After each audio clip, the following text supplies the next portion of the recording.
À medida que o pessoal for entrando, eles vão acompanhando também. Então, bom dia, espero que vocês estejam bem. Bom, mais uma aula de geografia. Hoje não vai ser geografia do Brasil, hoje vai ser geografia geral. A gente vai falar sobre um tema que é bem legal, eu gosto bastante, pessoalmente falando, que é sobre clima e tempo, né?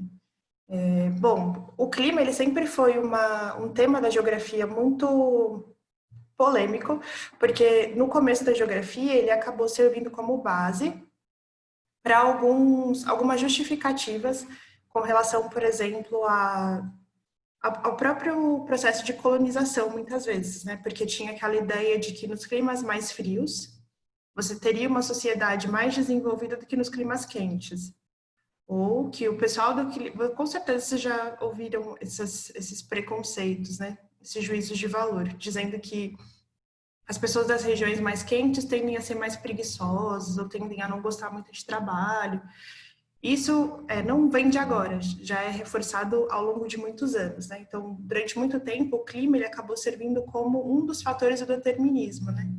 Para poder colocar certas sociedades ou certas estruturas de sociedade numa escala superior às outras, até na própria questão dos indígenas e enfim. Então, o clima ele sempre foi esse tema da geografia muito amplo, muito legal, mas também muito polêmico, né? É claro que assim o clima ele é muito importante, porque ele é um fator natural que ele não vai determinar a sociedade, mas o modo como a sociedade ela se estruturou no espaço, ele também precisou passar pelo clima, né? Então, por exemplo, se a gente for pensar em alguns exemplos do mundo como um todo, né?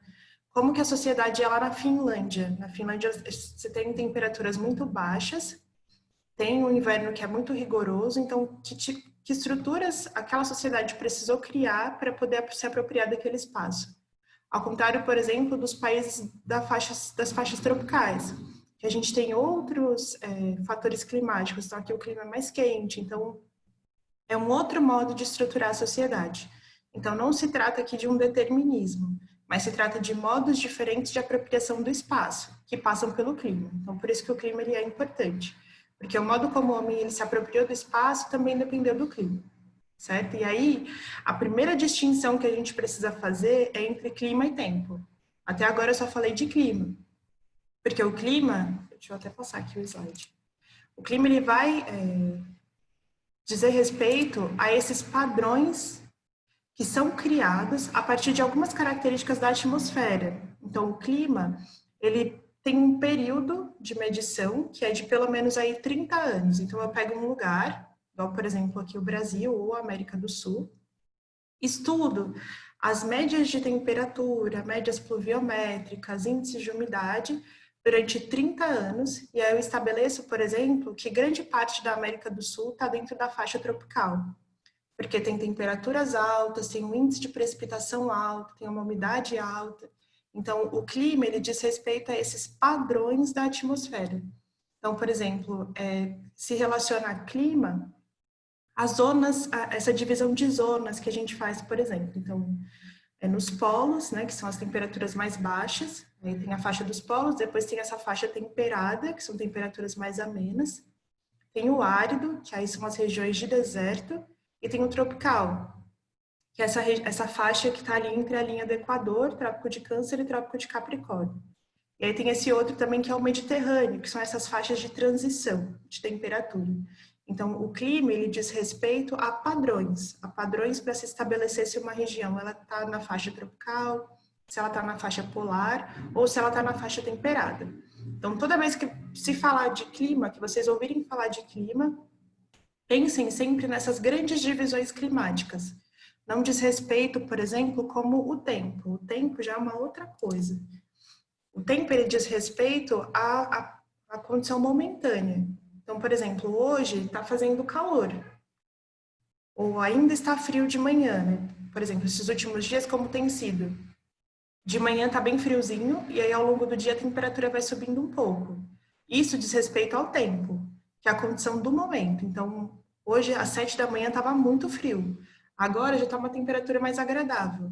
Então, essa temperatura que ela vai variando numa escala de tempo pequena, que aí tem a ver, por exemplo, com a meteorologia. Quando a gente assiste no jornal, que eles dizem para a gente que essa semana, por exemplo, vai fazer calor até quarta-feira e na quinta e na sexta vai chover. Isso é tempo, porque eu estou trabalhando com padrões menores das condições da atmosfera, então que vão dizer respeito a um dia ou a algumas horas, né? São Paulo tem muito disso. Começou o dia muito quente, principalmente em janeiro, fevereiro, né? Até março ali. Como que começa a temperatura em São Paulo? Começa muito quente e aí a gente tem as chuvas do final da tarde. Então isso é tempo, né? Porque tá calor de manhã, a temperatura vai caindo ao longo da tarde e aí tem a chuva. Então é isso, certo? Então o tempo, ele diz respeito a essas escalas que são menores. Por isso que a gente tem que fazer algumas correções no modo como a gente fala. Aí aqui no slide ele fala, né, que não é correto você dizer hoje o clima está frio.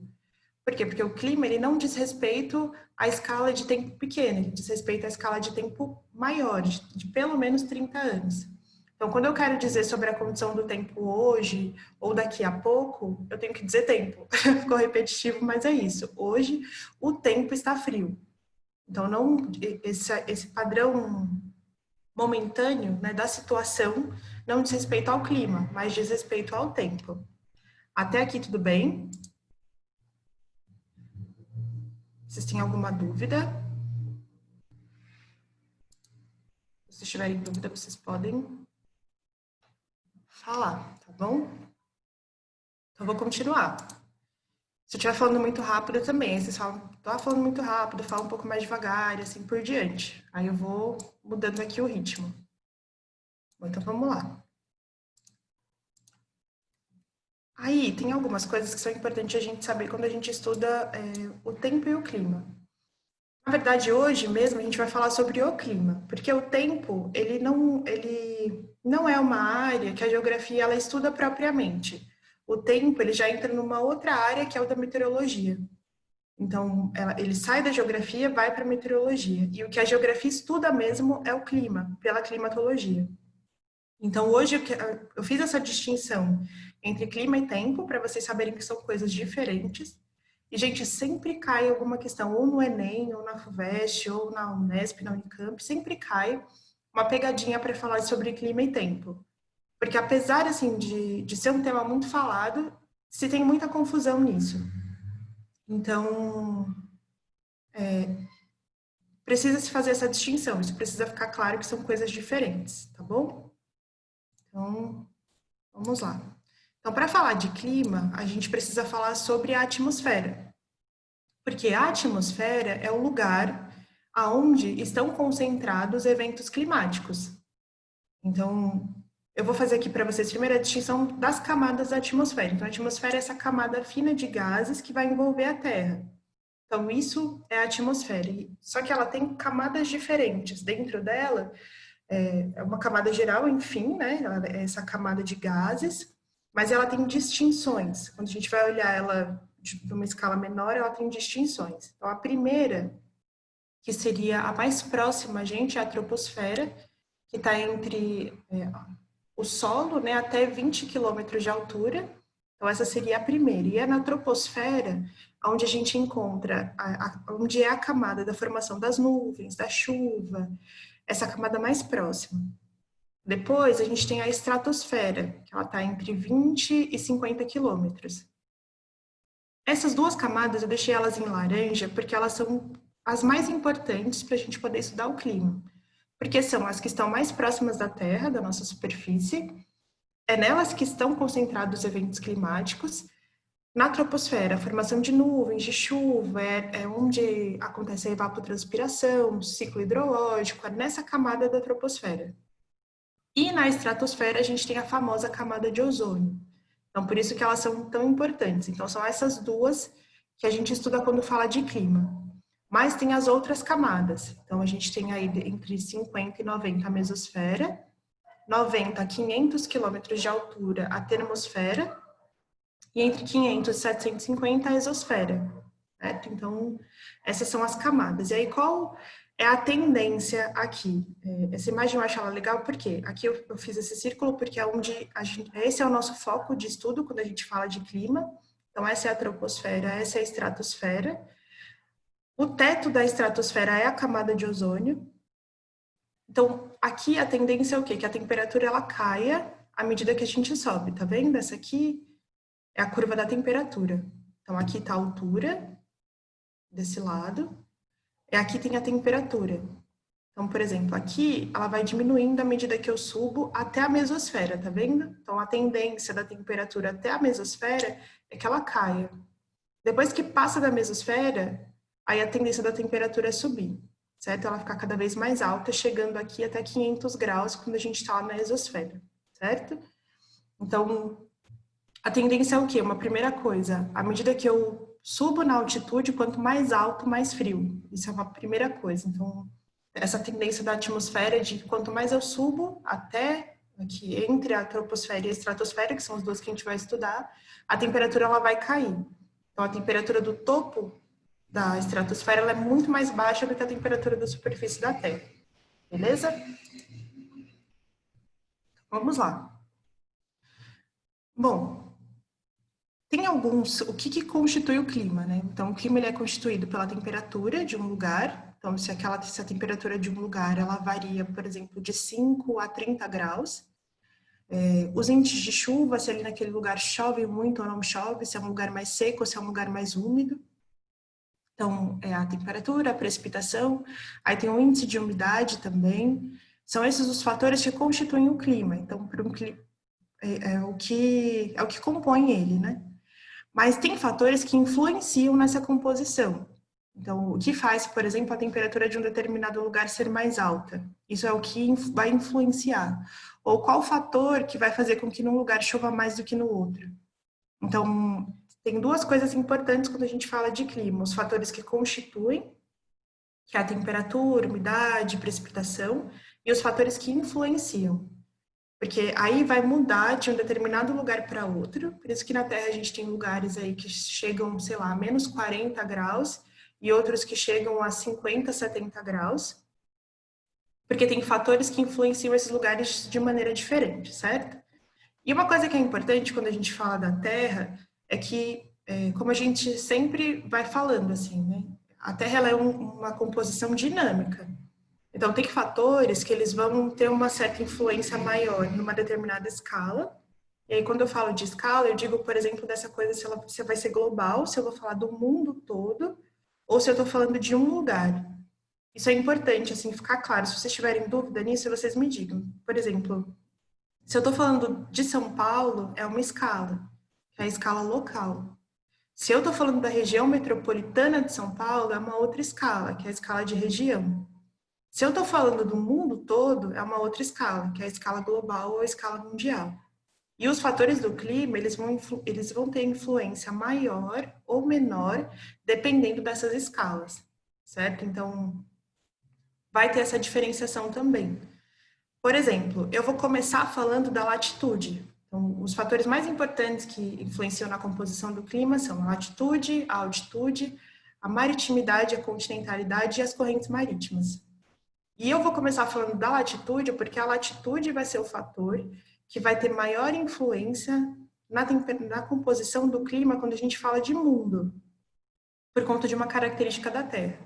Mas, por exemplo, a maritimidade e a continentalidade, ela já tem mais relação na escala local. Justamente porque se um lugar ele vai estar mais perto do mar, ou se ele vai estar mais distante do mar, um determinado fator vai influenciar mais do que o outro, certo? Então, vamos lá. Vocês estão muito calados. Tá tudo bem?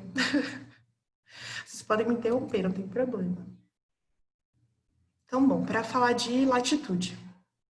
Então, a primeira coisa quando a gente vai falar de latitude, a latitude ela tem a ver com o modo como o Sol incide sobre as diversas regiões da Terra.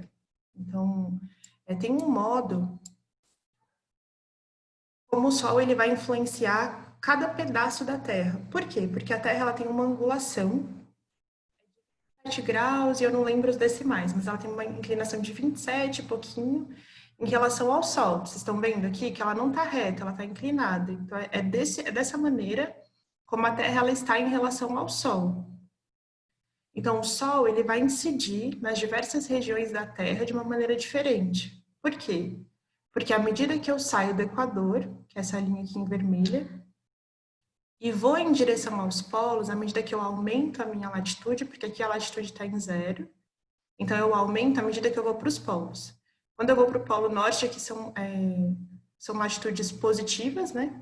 São graus positivos, e à medida que eu vou para o polo sul, os graus são negativos, certo?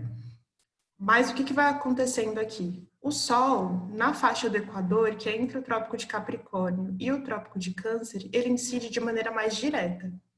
Principalmente aqui, ó, na faixa do Equador. Então, como é que o Sol está batendo aqui? Ele está batendo perpendicular, em ângulo reto. Então, ele batendo em ângulo reto numa superfície, ele vai aquecer mais, porque aquela superfície está recebendo mais luz solar. Então, a luz solar ela não está sendo tão dissipada, como, por exemplo, aqui no polo. No polo tem um grau de angulação maior. Então, a superfície ela não recebe o Sol de maneira direta, porque ele já tem uma angulação maior. Então, ele vai aquecer uma superfície maior. Então, o Sol ele não vai bater diretamente numa superfície. Ele vai ter esse grau de angulação maior, então é uma área maior que ele vai estar incidindo. Então, ele não vai conseguir aquecer essa superfície da mesma maneira como ele aqueceria no Equador. Isso ficou claro? Porque ele está aquecendo, porque ele está tendo uma angulação maior. Então, ele pega uma área maior e ele não vai aquecer diretamente, vai ter uma dispersão. Ao contrário do que acontece no Equador, que ele incide de modo direto e aquela superfície vai recebendo a luz e ela vai sendo aquecida de modo direto. Isso ficou claro? Se não, vocês podem me perguntar, tá bom? Eu explico novamente. Ai, meu Deus. Gente, me atrapalha às vezes, mas tá certo. Então, quando a gente fala de latitude, tem a ver com isso, com o modo como o Sol vai incidir sobre a Terra, se é com uma maior angulação ou com uma menor angulação. Na faixa tropical, que é essa faixa aqui, como eu disse, que é do Trópico de Capricórnio até o Trópico de Câncer, ele incide de maneira direta.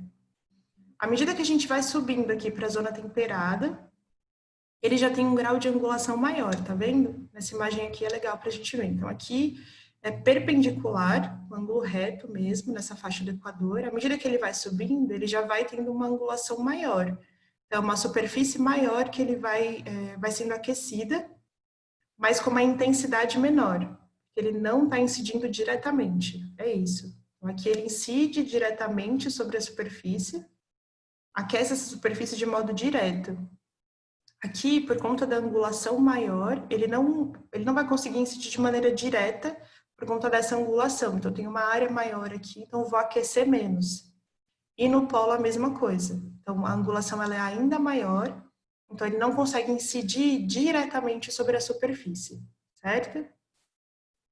Então, qual é a tendência aqui? A tendência é que as temperaturas elas sejam mais altas na faixa tropical, que é essa faixa quente, que elas sejam mais amenas na faixa temperada e que elas sejam mais frias na faixa dos polos. Então, é isso que a latitude faz. Por isso que eu disse para vocês que ela tem a ver com as temperaturas na escala mundial, certo? Mas aí tem a escala local. Porque, por exemplo, tem lugares aqui na faixa do Equador que o pico das montanhas é congelado, como, por exemplo, nos Andes. Então, aí tem um outro fator que vai influenciar sobre as temperaturas desses lugares, certo? Então, a latitude, ela é o fator climático mais importante na escala mundo, mas quando a gente vai para a escala do local ou para a escala do regional, a gente tem outros fatores que vão incidir sobre isso. Então, a gente tem sempre que pensar nessa composição dinâmica do clima. Então, latitude está relacionada diretamente com o Sol, com o modo como o Sol incide sobre a superfície, certo?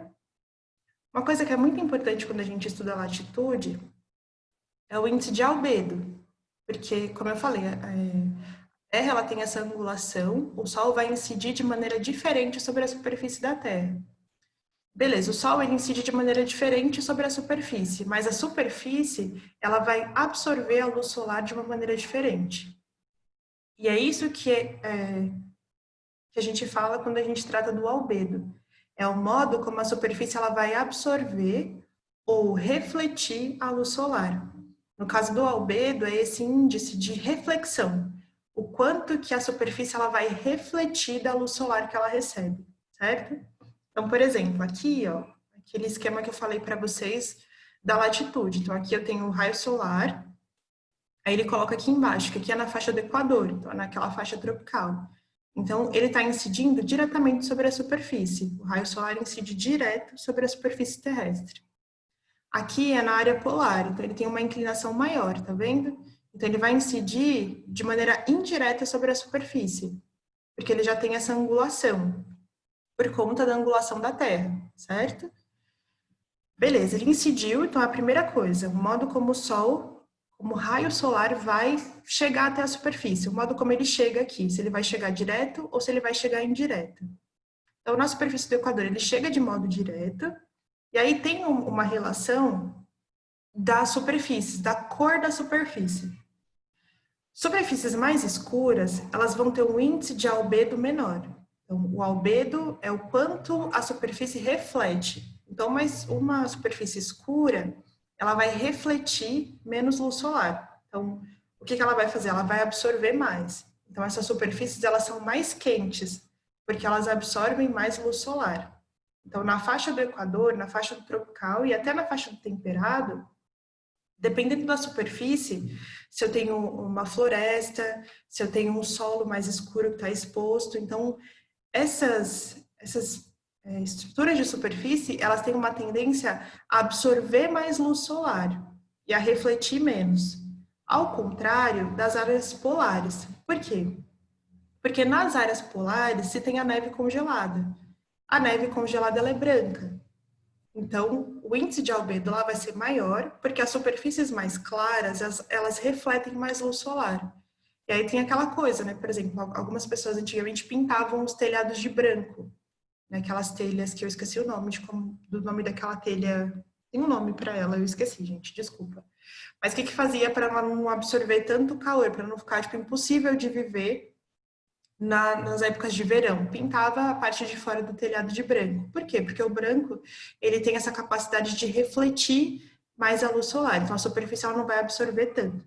Então é sobre isso que se relaciona o índice de albedo, certo? Então quando a gente fala de latitude, sempre lembrar do albedo, porque tem um modo como a luz solar ela vai incidir sobre as superfícies, mas tem um modo como essas superfícies vão se comportar em relação à luz solar. Se ela vai refletir mais, que é o que acontece nas áreas dos polos. Por isso que as superfícies lá são congeladas e frias. Porque, além de receber pouca luz solar, elas refletem muito. O pouco que elas recebem, elas refletem muito. Aí é interessante a gente olhar até essa tabelinha aqui do lado, a neve. Ela tem um índice de albedo de 80%. Então, ela só absorve 20% da luz solar. Por isso que as superfícies elas são tão frias. Ao contrário, por exemplo, aqui, ó, das florestas. As florestas, elas têm um índice de albedo de 3 a 10%. Então, elas refletem 90%, elas absorvem pelo menos 90% da luz solar que elas recebem, certo? Então, tem uma diferença bem grande da cor da superfície. Então, as superfícies mais escuras, elas vão absorver mais luz solar. Superfícies mais claras vão refletir mais a luz solar, certo? Até aqui tudo bem? Vocês estão acordados? Estão comigo? Todo mundo aí? Não estou falando muito rápido, né? Se eu estiver falando rápido, vocês podem falar que eu falo mais devagar.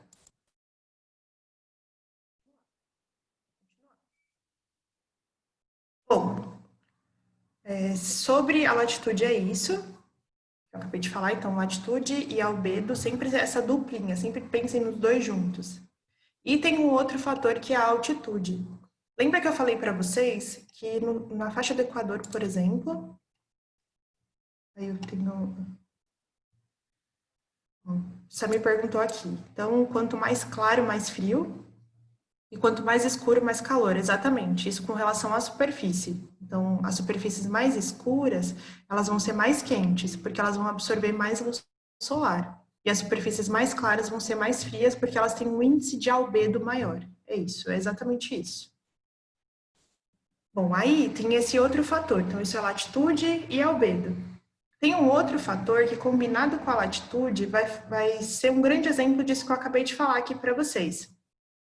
que é, por exemplo, na faixa do Equador, eu ter lugares onde o Caio falou que sempre confundiu albedo com latitude. Na verdade, os dois são fatores que funcionam juntos, combinados, né? Porque eu tenho a latitude dos lugares, que vai... A latitude, sempre lembra, tem a ver com o modo como o Sol incide sobre a superfície.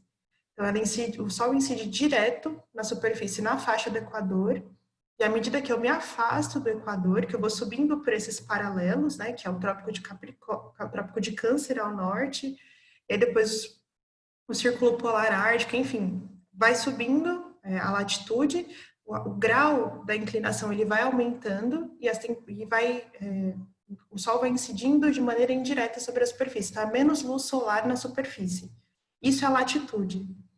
Beleza. O albedo, ele tem a ver com o modo como a superfície recebe. Então, se a superfície ela vai refletir mais ou se ela vai absorver mais. Então, a latitude tem a ver com o Sol, com o grau de incidência da luz solar, e o albedo tem a ver com a superfície. Se a superfície ela vai refletir mais ou se ela vai absorver mais. Essa é a grande diferença entre um e outro. Então, eles funcionam combinados, na verdade, né? Porque não adianta uma superfície receber muita luz solar, por exemplo, como o trópico, como aqui a faixa do Equador. Como eu disse, né? Por exemplo, a gente tem os Andes. Nos Andes, a gente tem picos que são congelados. Então, a latitude não mudou. Ele está na faixa do Equador, como, por exemplo, se a gente for pensar Quito. Quito, que está bem próxima à linha do Equador. Então, as temperaturas de Quito, elas são baixas, né? Não é uma cidade quente, por conta da altitude. Então, os picos das montanhas são congelados. Então, ainda que ela receba muita luz solar, o fato desse pico dessa montanha ser congelado, o que vai acontecer com essa neve que está lá em cima? Ela vai refletir muito. Então, é alto índice de albedo. Então, ela não vai ser uma superfície aquecida, mesmo estando próxima à linha do Equador. Deu para ficar claro isso?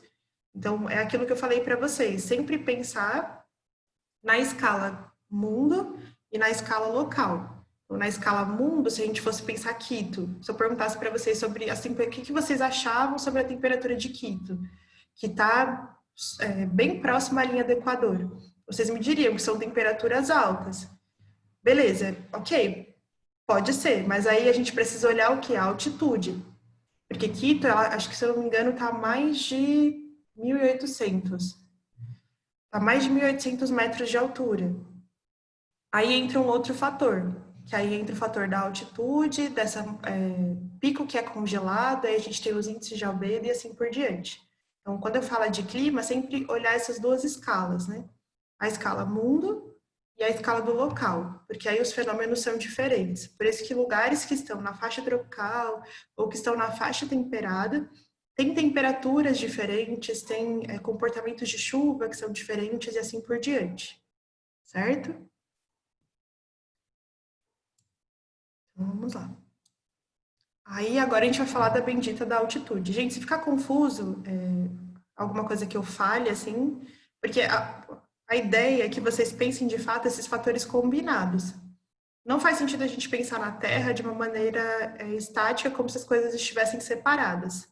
Mas às vezes eu acho que está claro, porque está claro na minha cabeça, e não está claro na hora de falar. Então, se isso ficou confuso, vocês podem ir me dizendo que eu vou buscando outros exemplos, tá bom? Mas sempre pensar, os fenômenos climáticos, eles estão combinados. Na verdade, tudo na Terra está combinado, né? Uma coisa está relacionada com a outra. Então, a gente não pensar de maneira separada, mas pensar de maneira conjunta, certo? Então, beleza. Agora a gente vai falar da altitude mesmo, né? Então, a altitude, ela tem a ver com a altura do terreno, com o quanto a superfície ela está mais alta em relação ao nível do mar. Então, sempre vai ser medida ao nível do mar, o nível do mar vai ser esse nível zero, e à medida que vai subindo o relevo, né, as terras vão ficando mais altas, a altitude ela vai aumentando. No caso do Brasil, a nossa altitude são terrenos baixos a médios. Os nossos terrenos, eles não são altos. Uma coisa que a gente precisa abolir, assim, eu já ouvi algumas vezes, no Brasil não tem montanha. O relevo do Brasil não é um relevo montanhoso. Aqui a gente tem serras, tem chapadas, tem colinas, tem planaltos, mas isso não são montanhas, né? E como que são feitas essas faixas? São faixas de altura mesmo, é um padrãozinho de altura. Então, sei lá, até É porque eu não lembro direito. Perdão, eu não olhei isso, porque esses números assim eu não lembro mesmo, gente, de cabeça. Mas sei lá, até 2.000 metros é serra. Não sei se é isso, eu posso confirmar e falo para vocês, mas acima de 2.000 já é outra coisa. Então, os nossos terrenos, eles não têm altura para serem considerados montanha. Isso precisa ficar claro, tá bom? Então, o terreno brasileiro não tem altura para ser considerado montanha. As nossas terras são terras baixas a médias, não são terras altas. Bom, então vamos lá. Então, a altitude tem a ver com isso, com a altura do terreno. Com a altura do terreno e também com a pressão atmosférica. Porque o que acontece? À medida que vai subindo, à medida que vai ficando mais alto, a pressão atmosférica vai abaixando. E o que seria essa bendita dessa pressão atmosférica? Gente, desculpa, vai fazer meu barulho aqui. A pressão atmosférica, ela tem a ver com essa concentração de gases na atmosfera. Então, se a concentração de gases ela é maior ou menor. Então, quanto mais baixo, maior a concentração de gases. É onde a gente vai ter o quê? Mais oxigênio, e os outros gases que compõem a atmosfera. À medida que vai subindo, esses gases eles vão se tornando eles vão se tornando menores, então vai caindo a pressão atmosférica. Então tem menos ar, onde é mais alto tem menos ar, certo? Então ele vai caindo essa concentração de gases. E aí o que vai acontecendo? O calor, gente, ele é retido pelas partículas, seja de vapor de água ou dos próprios gases que compõem, como a gente falou, compõem a camada de ozônio, que são gases que eles ficam soltos na atmosfera mesmo. Então, o próprio CO2. O CO2, em índices elevados, ele é prejudicial, mas ele é um dos gases que compõem a camada de ozônio. Então, assim, ele não é um gás em todo nocivo, mas é um gás que ele retém calor. Então, numa concentração boa, é ele que vai, por exemplo, permitir que aconteça o efeito estufa. E o efeito estufa não é uma coisa ruim, a gente vai falar dele um pouquinho mais para frente. O efeito estufa, ele é um efeito natural que mantém a temperatura da Terra. Mas qual que é o problema do aquecimento global? O problema do aquecimento global é que a gente acaba emitindo mais gases do efeito estufa e esses gases vão retendo mais calor. Então, vai aumentando a temperatura da Terra. Então, no efeito natural, o efeito estufa ele é bom, é ele que mantém a vida na Terra. Mas a ação humana ela vai fazendo com que esses gases eles aumentem em concentração lá na camada de ozônio, lá na estratosfera, e aí aumenta a temperatura da Terra. Mas aqui, por exemplo, quando a gente fala de altitude, na troposfera ainda, à medida que a gente vai subindo, que vai ficando mais alto em relação ao nível do mar, vai caindo essa concentração de gases. Os gases eles vão sendo dispersados. E quando cai essa concentração de gases, eu acabei de falar, são esses gases que retêm o calor, que mantêm a temperatura mais elevada. Então, se eu tenho menos gases, se eu tenho uma concentração de gases menor, eu não vou ter retenção de calor. Então, o calor ele vai ser dispersado mais rápido. Porque, por exemplo, eu não vou ter o vapor de água para poder reter esse calor, eu não vou ter o CO2 para reter o calor e tantos outros gases que vão estar na atmosfera, porque eles já vão sendo dispersados mesmo, eles já vão indo para a estratosfera, certo? Então, o que vai acontecendo? A temperatura, ela é mais baixa nessas altas altitudes por conta da concentração baixa de gases. Então, é isso que faz com que a temperatura lá seja menor. Então, à medida que eu vou subindo no relevo, à medida que tem uma relação que é de 100 metros. Então, à medida que eu vou subindo 100 metros, a tendência é que eu tenha menos 6 graus. A cada 100 metros, menos 100 graus, e assim por diante. Por conta dessa baixa concentração desses gases que não retém o calor, certo? Isso ficou claro? Acho que eu fui falando de muita coisa. Se eu tiver falado muita coisa junta, vocês me digam. Mas então, quer ver um bom exemplo? Eu gosto bastante de futebol. E aí, por exemplo, quando vai acontecer, os jogadores vão lá para o Peru. E aí, o que acontece lá? Eles falam o quê? Que eles têm dificuldade de jogar lá, os nossos jogadores, porque lá eles têm dificuldade para respirar por conta da altitude, né? Porque tem terras lá que estão acima de 2.000 metros, 2.000 e pouquinho. Aí tem aquelas paradas para eles, que eles vão lá com aquele galão de oxigênio, aí respiram um pouco. É justamente por aquilo. Tem pouco ar, é exatamente isso que acontece. O ar lá é menos concentrado, certo? Isso deu para ficar claro? E até vocês, depois que passar essa pandemia, vocês forem viajar para esses lugares maravilhosos, conhecer a Cordilheira dos Andes, vocês vão ter provavelmente dificuldade para respirar. Por isso que lá, até Eu fui para o deserto do Atacama, né? Acho que o lugar mais alto que eu cheguei lá foi 4.200. E é realmente muito diferente daqui, assim, né? Não dá para você correr lá em cima. Eu, por exemplo, que não tenho assim uma vida de exercício físico constante, realmente assim, você abaixa para você levantar, essa coisa da queda de pressão, ela é muito estranha, assim. Você puxa o ar, você está respirando, mas não tem ar. Então é uma coisa bem interessante. Certo? Isso ficou claro? Vocês estão tão caladinhos. Então, nas altas altitudes, a temperatura é menor por conta da baixa concentração de gases. E aí não se tem a retenção de calor e a temperatura acaba sendo mais baixa porque o calor ele vai sendo dispersado, certo? Então é isso. Bom, aí aqui tem os esquemas, né? Por exemplo, porque isso, gente, vai mudando a paisagem da Terra. Né? Como eu disse, está tudo junto, né? Então, por exemplo, aqui, ó, nas baixas altitudes, a gente tem o quê? As florestas, aqui as florestas tropicais. À medida que a gente vai subindo, a gente tem as florestas temperadas, aí tem aqui a tundra, e aqui, já a 6.000 metros de altura, a gente vai ter o quê? Já superfícies congeladas. Então, a altitude, ela também influencia sobre as paisagens da Terra, certo? Se as terras vão estar mais baixas, se as superfícies vão estar mais baixas ou mais altas. Bom, agora a maritimidade e a continentalidade. Bom, esses aqui são conceitos bem simples. Maritimidade é se estar mais perto do oceano. Então, o que acontece quando as terras elas estão mais próximas ao oceano? Por conta da proximidade com o mar, a amplitude térmica ela vai ser menor. E aí eu vou explicar isso para vocês quando a gente for falar de correntes marítimas. Acho que faz mais sentido. Por quê? Porque você tem uma maior quantidade de chuvas, também por conta das correntes marítimas, dependendo do lugar. Porque se forem correntes quentes, o efeito da maritimidade ele vai ser potencializado. Mas se são correntes frias, a gente tem um outro fenômeno. Mas a maritimidade, ela está muito relacionada com o tipo de corrente marítima que vai influenciar sobre aquele lugar, certo? Então, já mantém isso aí na cabeça de vocês, assim, né, que a maritimidade, ela tem a ver com as correntes marítimas. Enquanto que a continentalidade, ela vai dizer respeito às terras que estão mais distantes do nível do mar. Então, vai ter uma amplitude térmica maior, né, porque não vai ter o oceano como esse regulador de temperatura. Então, por exemplo, Brasília tem uma amplitude térmica muito grande. Então, e o que é a amplitude térmica? É a temperatura máxima e mínima, às vezes, de um dia ou de uma semana. Então, a amplitude ela pode variar bruscamente, porque não tem esse fator do mar como esse acentuador da amplitude térmica. Então, pode fazer, sei lá, 36 graus na terça-feira e aí na sexta-feira tá tipo 10 graus.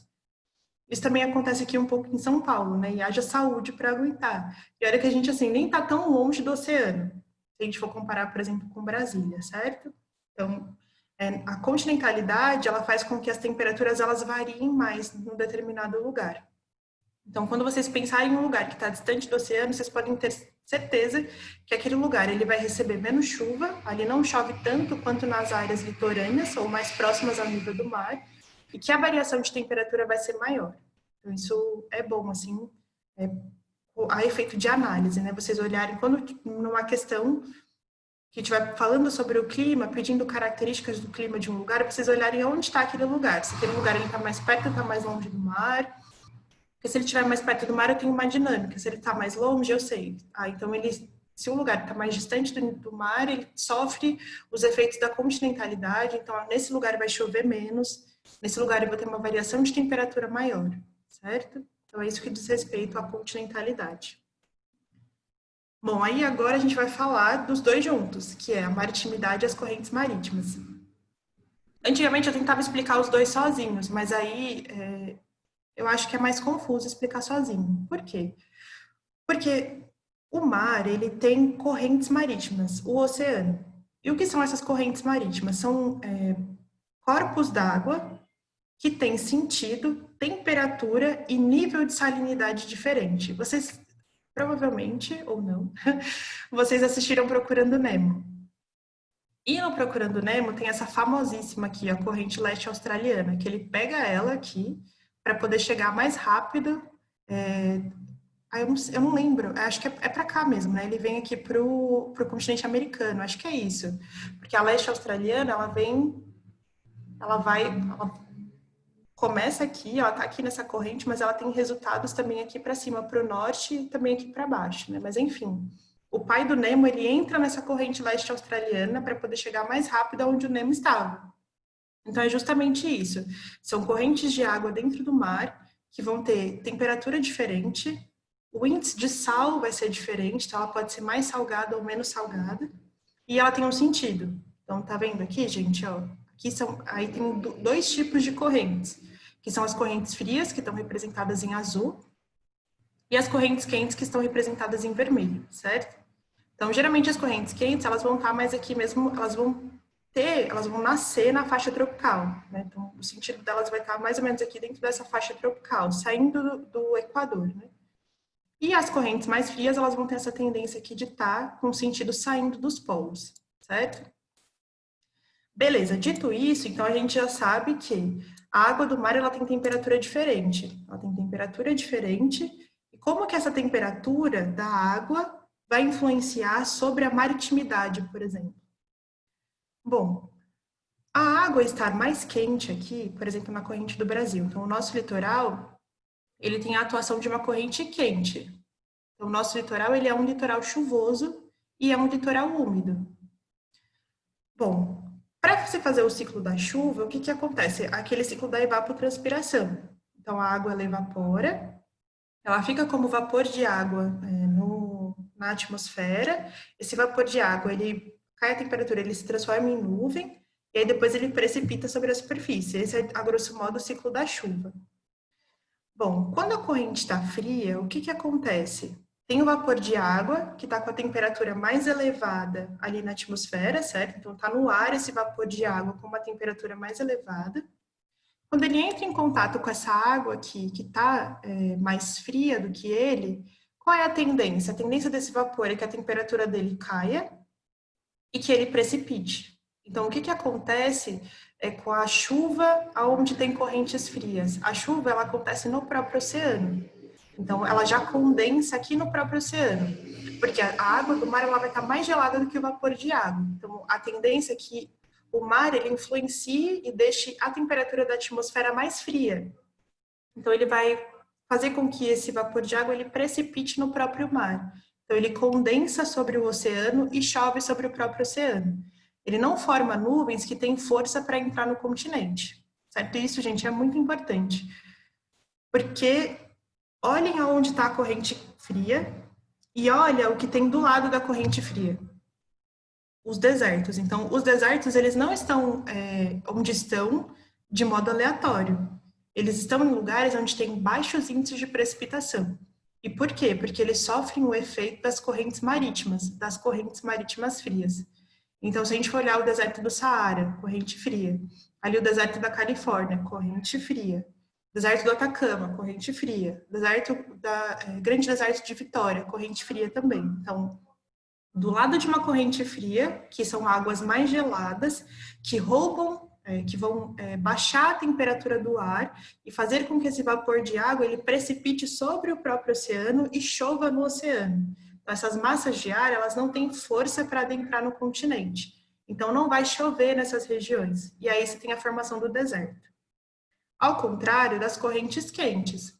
Porque se a água do mar está mais quente, ela vai manter a temperatura do vapor, então ela vai fazer com que a umidade, ela vai potencializar o efeito da evapotranspiração, porque ela vai fazer com que o vapor de água, ele se mantenha no ar mais tempo, e aí ele consiga formar nuvens que são mais fortes, e que aí tem essa potência, por exemplo, para entrar no continente, por conta das massas de ar que vão empurrando elas para dentro do continente.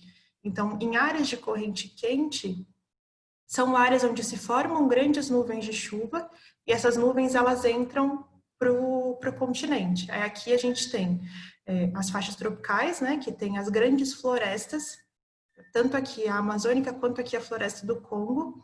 Por quê? Porque tem índices de chuva que são altos, por conta das correntes marítimas que são quentes. Então, corrente marítima quente, ela potencializa o efeito da evapotranspiração. Então, ela mantém esse vapor de água, ela mantém a temperatura para que esse vapor de água ele fique na atmosfera, forme essas nuvens de chuva que são grandes, que são mais fortes, né? Que vão adentrar no continente. Ao contrário das correntes frias, que vão abaixar a temperatura da atmosfera. Então, esse vapor de água, ele condensa no próprio oceano e as chuvas não entram no continente. Aí vocês vão me falar assim, mas professora, eu estou vendo aqui, no Nordeste, uma faixinha. Gente, isso aqui não é um deserto, ok? Isso aqui é a Caatinga, então não é um deserto, por isso que ele coloca aqui, o sertão nordestino. O que acontece aqui no sertão nordestino, vocês sabem? Porque aqui, bem aqui nessa faixa, onde é um lugar que chove bastante, né? Porque eu acabei de falar que se tem corrente quente é porque chove nesse lugar, as chuvas elas adentram no continente. Então, por que aqui tem essa faixa árida? Vocês sabem me responder por quê?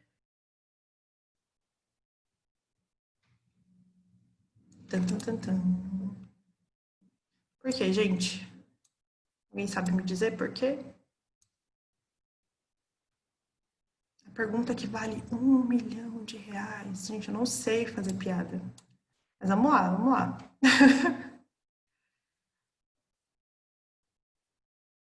Lembra que eu falei para vocês que tem os fatores climáticos, né, os fatores que influenciam no clima?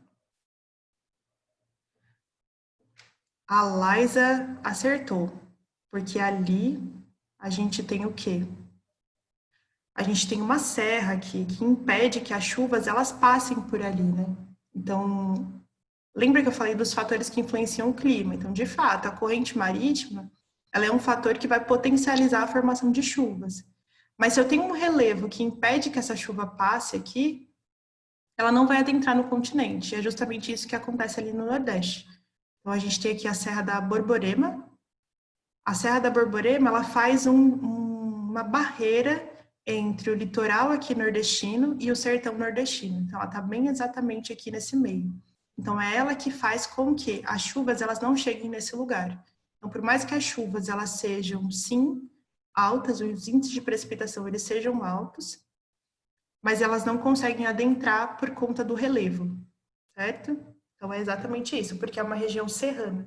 Então, o sertão nordestino ele é uma área mais baixa, certo? Mas antes dele aqui, ó, entre o litoral e o sertão tem uma serra. E é essa serra que faz com que as nuvens não consigam ultrapassar e chegar nesse lugar aqui. Por isso que ele tem baixos índices de precipitação. Beleza? Então, é sempre isso que eu falei para vocês. A gente olha um fator, mas quando a gente chega mais perto do lugar, tem outros fatores também que vão influenciar. Tá bom? Então, é isso. Bom, eu queria mostrar aqui para vocês justamente isso que eu já estava falando, que é a relação entre as correntes marítimas e a precipitação. Então, só para vocês perceberem aqui. Então, aqui, o que a gente acabou de falar ali da questão do sertão nordestino, é uma faixa mesmo, onde você tem índices de precipitação que são muito menores do que o padrão do litoral. Olha isso, não só o padrão do litoral, mas também o padrão do país como um todo. No Brasil chove muito, é um país que chove bastante, né? A nossa precipitação ela é de média a alta. Mas aí a gente tem essa faixa aqui do sertão nordestino, que por conta dessa barreira do relevo, a chuva ela não adentra, ela não chega aqui nessa parte do continente, ao contrário das outras áreas aqui, onde não se tem um relevo tão alto, né? Tem serras aqui, como por exemplo a Serra do Mar, mas não é tão alto, por exemplo, quanto aqui, que faz essa barreira no sertão nordestino, tá bom? Então, é só para a gente perceber essa ligação direta que tem entre as correntes marítimas e a precipitação. Então, aqui, onde tem a corrente fria, corrente de Humboldt, baixos índices de precipitação, certo? Aqui a corrente do Brasil, né, que a gente acabou de falar. Então, são altos índices de precipitação, exceto o sertão nordestino. Mas aí, como eu disse, entra a questão do relevo, certo? Não é só a questão das correntes marítimas, a gente tem um outro fator que vai influenciar sobre essas áreas. Bom, aqui na corrente da Califórnia, onde tem o deserto da Califórnia. Então, aqui, baixos índices de precipitação. Mesma coisa o deserto do Saara. Então, lembrar que correntes marítimas e precipitação são dois fatores que estão diretamente relacionados. Então, aonde eu tenho correntes frias, eu vou ter índices de precipitação menor. Aonde eu tenho correntes quentes, eu vou ter índices de precipitação maior, beleza? Bom, aí agora que a gente falou sobre esses fatores, os fatores que são mais importantes, né, que vão ser os determinantes da temperatura, vou falar sobre dois eventos, né, que acabam acontecendo, que são eventos que já estão relacionados aí com o modo como nós, enquanto seres humanos, influenciamos no clima. Porque lembra que eu falei para vocês lá no começo da aula, né? Então, assim, no começo, quando se começou a estudar geografia, quando se começa a estudar sociedades, o que que se fala? Que o clima ele exerce uma influência sobre as pessoas. Então, uma pessoa que nasceu num clima frio, ela tem um tipo de comportamento. Uma pessoa que nasceu num clima quente tem outro tipo de comportamento. Quando, na verdade, não é isso, né? A gente não pode pensar por esse viés do determinismo climatológico. Não é isso que vai influenciar que um país seja mais desenvolvido do que o outro, certo? Mas o clima fez com que a gente pensasse modos para poder estruturar a sociedade. Então, isso é importante, a gente saber que cada lugar ele foi estruturado de uma forma por conta também do clima daquele lugar. Igual, por exemplo, se a gente for pensar os iglus, como que os iglus vivem? É de uma maneira diferente da nossa, né? A forma como eles constroem a casa, a alimentação, é completamente diferente do modo como a gente vive aqui nos trópicos. Isso, gente, aonde eu quero chegar é que não quer dizer que uma sociedade seja melhor do que a outra, mas o modo de apropriação do espaço foi diferente, como a gente falou naquela aula de rural e urbano, né? São diferenças de paisagem que fazem com que o homem ele vai se apropriar daquele lugar da maneira que seja, da maneira que ele consiga sobreviver dentro daquele lugar, da maneira como ele consiga estruturar a vida dele como um todo. Então, isso não significa que um lugar seja melhor do que o outro, por conta das condições climáticas, mas que um lugar ele precisa de uma estrutura diferente do outro. É exatamente isso. São paisagens que são diferentes e que, por serem diferentes, exigem que a gente se aproprie delas de modo diferente. E aí que entra também o respeito do homem em relação à natureza, né? Você não querer tratar um lugar de uma maneira, sendo que aquele lugar não tem condições, seja de plantio, ou seja de extrair recursos para aquelas atividades que a gente quer, né? Não é assim, a natureza também tem limites. Entender a paisagem, entender os limites disso, também fazem com que a gente consiga se apropriar de uma maneira melhor da natureza, sem que não seja tão danosa, né? Enfim, vamos lá. Então, aqui a gente vai falar sobre o aquecimento global. Gente, o aquecimento global é um tema, eu acho muito interessante, assim, porque tem diversas correntes que falam sobre o aquecimento global. Tem a galera que não acredita no aquecimento global e tem o pessoal que é super, assim, defensor de que a gente precisa mudar as nossas práticas de vida e etc. Eu gosto do aquecimento global, por quê? Porque o aquecimento global, diferente do pessoal da Terra plana, o pessoal que fala do aquecimento global, eles têm embasamento, assim, né? Tem um professor que ele fala sobre os períodos de glaciação. Ele vai falar que o aquecimento global, na verdade, não existe por conta das glaciações. E aí ele vai explicar como que esses períodos glaciais e interglaciais justificam o fato da temperatura da Terra estar aumentando um pouco agora. Então, eu acho legal esse debate, apesar de que, pessoalmente, eu acredito no aquecimento global. Então, só para deixar claro. Mas tem, assim, uma corrente que é séria, que também estuda outra parte. Eu acho importante, assim, se vocês, claro, tiverem interesse, vocês procurarem teóricos que são sérios, gente. Sérios mesmo, para poder tratar sobre o tema. Porque é interessante. Porque a ciência, ela é justamente isso. A ciência, ela é construída a partir da descoberta, né? E ela tá aí para ser descoberta ainda. E acho que mais do que nunca que a gente sofre esses ataques, assim, que as pessoas querem colocar a ciência quase como que um pano de chão, a gente saber que ela é uma construção, sim, né? Como, por exemplo, acho muito legal as teorias do próprio Einstein, né? Acho que até hoje tem gente que ainda tenta refutar o que o cara pensou há anos atrás e aí chegam na conclusão de que ele estava certo mesmo. E aí vira e mexe a gente vê nessas revistas científicas, né? Uma pessoa que prova que Newton estava certo e eu fico, caramba, eles ainda estão pensando isso, mas de fato isso é ciência, isso é fazer ciência, né? você pegar dados, você ter estudos sérios. Então, no aquecimento global, diferente da galera da Terra plana, tem dados que são sérios. E pessoas que fazem refutam o aquecimento global não com achismo, mas com ciência. E ainda que eles não consigam, talvez, provar de maneira tão clara quanto a tese do aquecimento global, de que a Terra está aquecendo, sim, pela ação antrópica, mas eles têm dados que são interessantes. Então, se vocês tiverem interesse, é legal, assim, para vocês terem mais de uma fonte de informação, para vocês também saberem que a ciência é essa construção, que passa também por nós, né? Vocês que vão aí para a universidade pública, vão fazer pesquisa e que com certeza podem sim descobrir coisas novas. Então é isso que a ciência faz, né? Bom, mas o que é o aquecimento global, depois desse discurso? O aquecimento global é a tese que diz que o homem afeta as temperaturas globais. Por quê? Por conta dos gases, do aumento da emissão dos gases do efeito estufa, a gente potencializa esse efeito. Então, lembra que eu falei para vocês que o efeito estufa é um efeito natural, que está explicado aqui do lado, né? Então, a radiação ela vai atravessar as camadas da atmosfera, ela vai chegar sobre a Terra. A atmosfera ela já faz um primeiro filtro, né? Porque ela é essa camada de gases, então ela já faz um primeiro filtro dessa radiação que chega até a gente. Lembra que eu falei para vocês, a latitude, a radiação, ela vai incidir sobre a Terra de uma maneira diferente. Dependendo da superfície, eu vou ter o quê? O albedo. O albedo maior ou o albedo menor, que é esse índice de reflexão. Então, na faixa do Equador, o índice de albedo é menor. Ela vai refletir de maneira menor, mas nos polos, por exemplo, ela vai ser refletida de maneira maior. Então, a radiação, ela vem para a Terra e ela é refletida. Uma parte ela volta para o espaço. Beleza, ela volta do mesmo jeito que ela chegou, vai passando pelas camadas da atmosfera. Só que a camada de ozônio, ela faz essa retenção do calor também. Lembra que eu falei para vocês? Os gases, eles têm essa capacidade de reter o calor. Eles são aquecidos e eles retêm esse calor. Então, a faixa da camada de ozônio, tal como ela é, de modo natural, aquela extensão, ela mantém ali uma quantidade de calor, certo?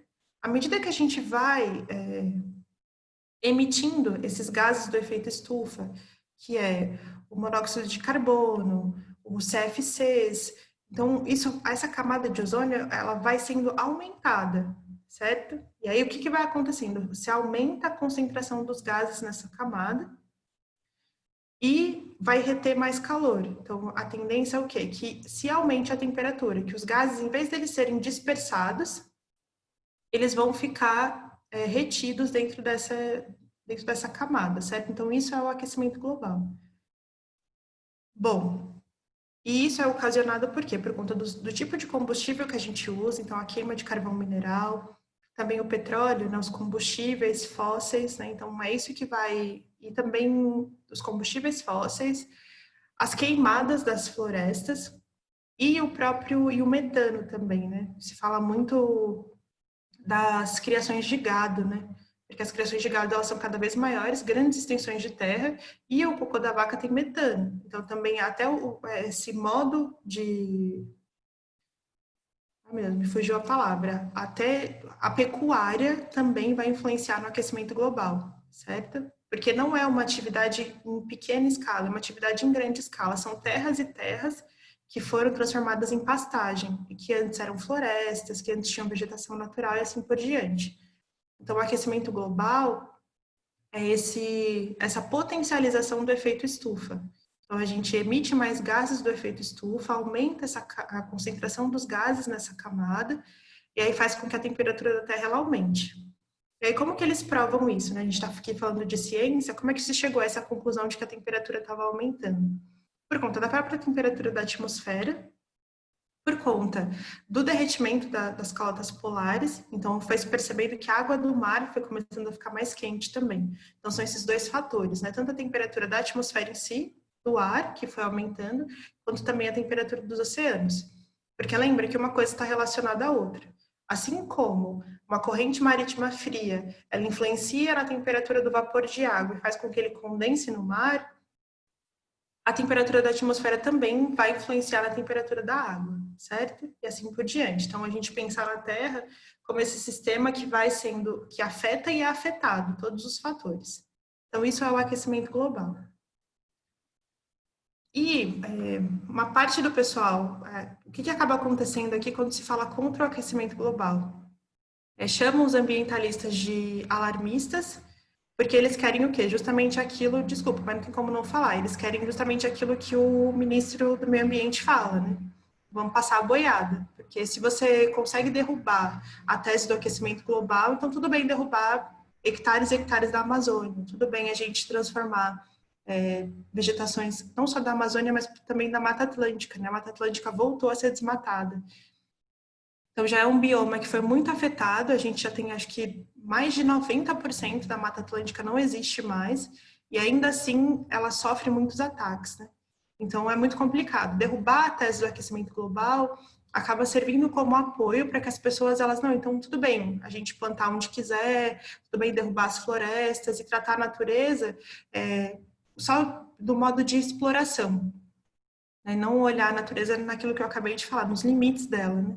Então, derrubar a tese do aquecimento global é muito complicada do jeito que a gente está hoje, porque as pessoas elas pensam que os ambientalistas ou que as leis ambientais, principalmente no Brasil, são um entrave para o desenvolvimento do país. Gente, nunca pensem isso, assim, nunca pensem isso. É aquela questão do Nordeste que eu acho que eu falei para vocês na outra aula. As condições naturais de um lugar, elas não influenciam dessa maneira. Ela não vai fazer um lugar ser mais desenvolvido ou menos desenvolvido só porque ali chove ou não. O avanço da tecnologia, a gente pode pensar outras formas. Então, às vezes a gente fica nessa de que o Brasil ele não cresceu muito porque os ambientalistas são chatos, o Brasil não cresce porque tem um monte de reserva indígena. Mentira.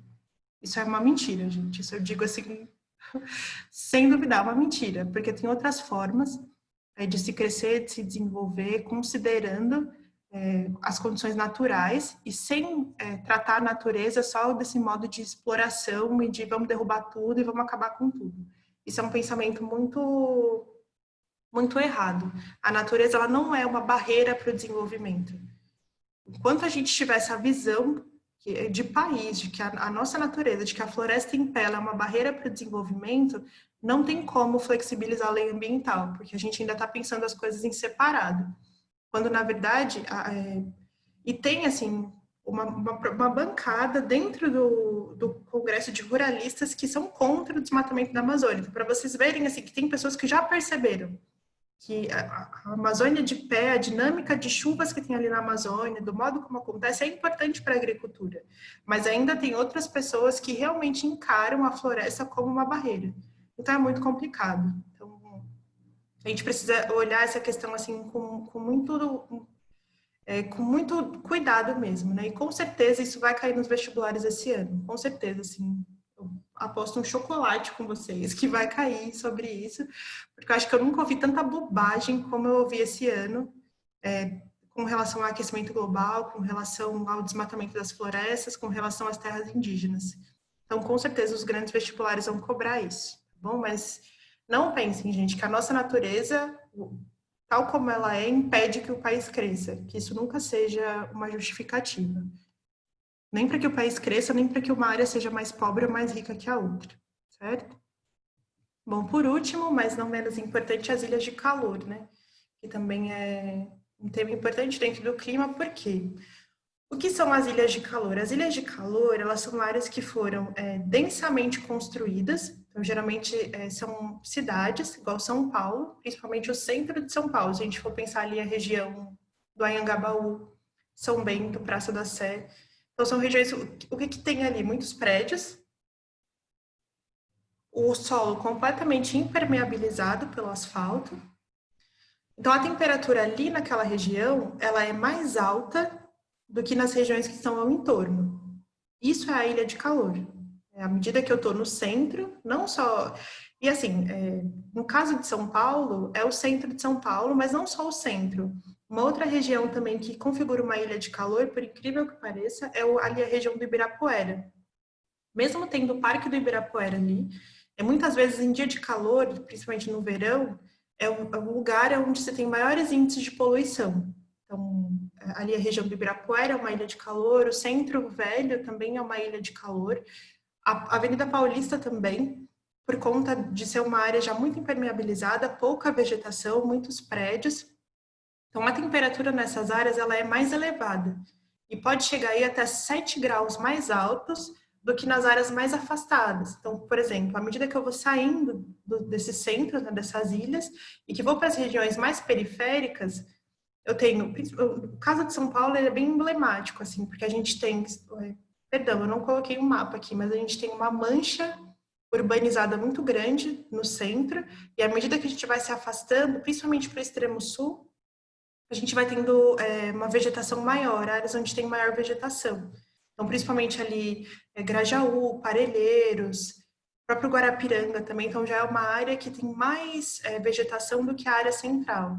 Então, são áreas onde a temperatura ela vai ser menor do que nessas regiões que são mais densamente construídas. Então, essas ilhas de calor são esses lugares dentro das cidades onde se tem um espaço densamente construído, concreto, que fazem com que a temperatura ali dentro seja mais elevada do que o que está ao redor dela, né? Do que o que eles chamam aqui de zonas periféricas e rurais. Então, a tendência é que essas áreas elas sejam mais quentes, sejam esses centros mais quentes, e à medida que a gente vai se afastando dali, a temperatura vai diminuindo. E aí, aqui no textinho ele vai falando, né, que é por conta da substituição da vegetação, então você tem prédios, avenidas, pontes, o próprio concreto também. Aí você tem o quê? Os automóveis, as empresas, e tudo isso vai fazendo com que você crie uma espécie de um efeito estufa ali naquele lugar, por conta dessa concentração de gases. Por quê? Porque emite esses gases, aumenta essa concentração, retém mais calor. Então, essas ilhas de calor vão estar mais quentes em relação a outras áreas onde se tem mais vegetação, onde se tem menos movimento de carro, onde se tem menos concentração de indústria. Certo? Gente, é isso. Eu acho que eu falei muito. Agora eu quero ouvir vocês, se vocês têm dúvidas.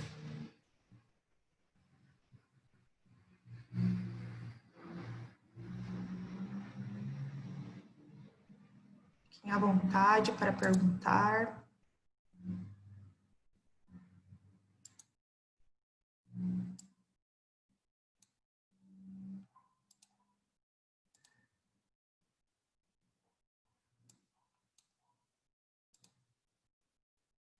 Vocês estão conseguindo acessar o material, assistir as aulas lá do Descomplica? Não ficou nenhuma dúvida dessa aula?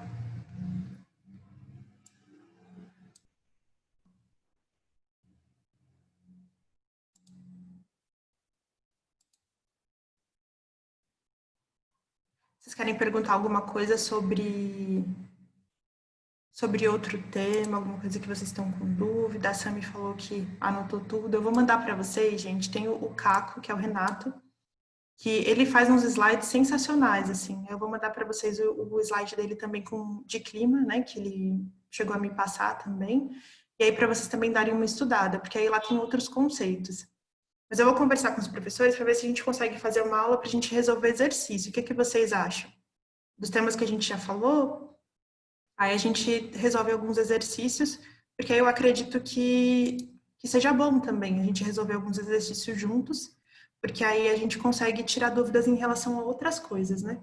Então, eu vou conversar com eles para ver se a gente consegue fazer isso. E deu tudo certo, vocês fizeram a isenção da FUVEST, fizeram a isenção da Unicamp. Sim, Sami.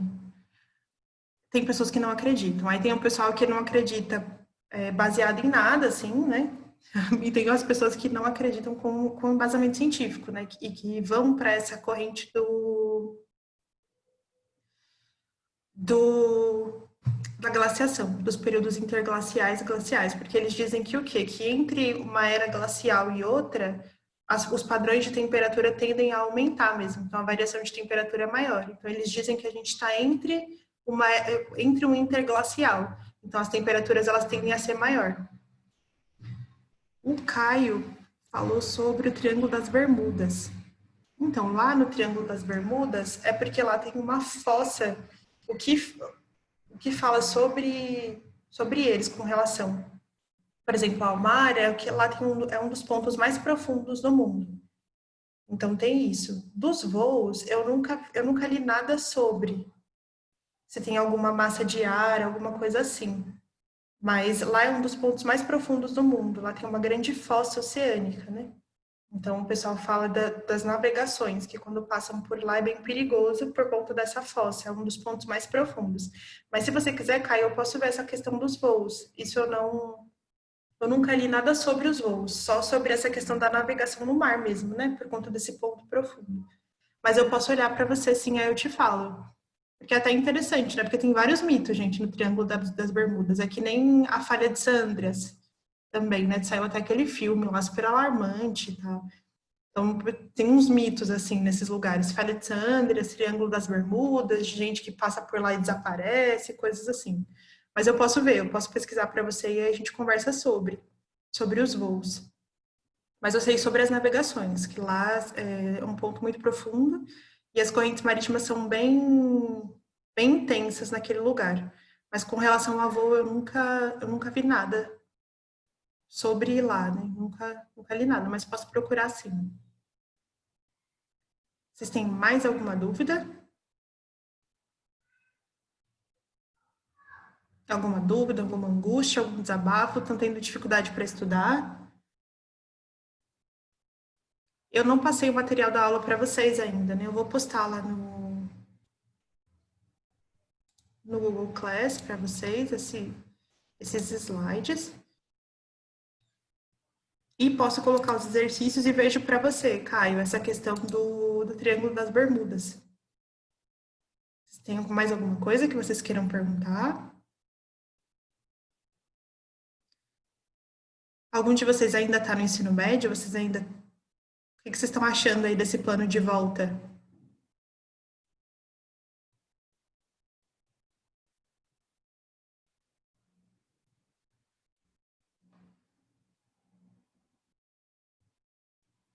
É, gente, não sei como que eles vão fazer isso, né? Não sei mesmo. Fazer isso sem colocar a vida dos professores e dos alunos em risco, né? Realmente está bem complicado. Vocês fizeram a isenção da FUVEST? Todo mundo já se inscreveu? Da FUVEST, Unicamp?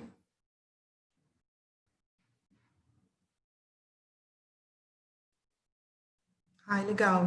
Façam, gente, não deixem de fazer. Esse ano tá complicado, mas a gente vai passar por isso. A gente vai passar por isso. E é importante que vocês, que assim, a gente tente minimamente tocar a nossa vida, assim, de uma maneira não normal, porque não tá nem um pouco normal, mas a gente tentar, né? Caio falou que infelizmente muitos vão deixar, sim, com certeza, muitos já deixaram, né? Gente, eu tenho um sobrinho de 10 anos que estuda na escola estadual, assim, e é muito difícil, né, para as crianças. E para os adolescentes, então, mais ainda, né? Porque aí tem outras questões, né? Questão de trabalho, e aí muitas vezes o próprio descaso, assim, da escola em si, porque é muito confuso, né? Eu vejo o governador, o secretário falando, e eles falam de um mundo ideal de escolas que a gente sabe que não existe, né? Tem escolas estaduais que têm professores que são muito engajados, diretores são engajados, mas tem outras escolas assim que são bem abandonadas, né? Então não dá para se falar de um padrão quando a gente não tem padrão nenhum, né? Assim, de uma escola para outra é bem complicado.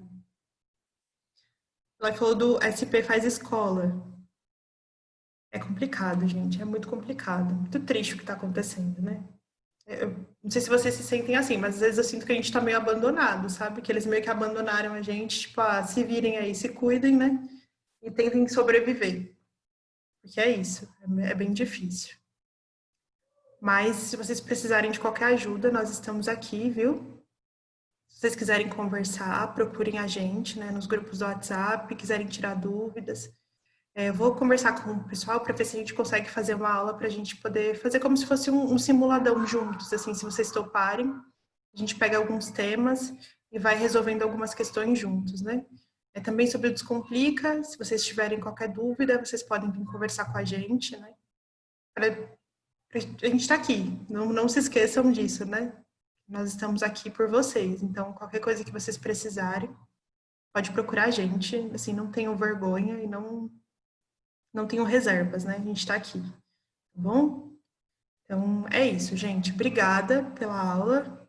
Vocês são resistentes aí, sábado de manhã. Muito obrigada mesmo. Se vocês tiverem qualquer dúvida, qualquer uma, aí vocês chamem a gente, tá bom? Se cuidem direitinho.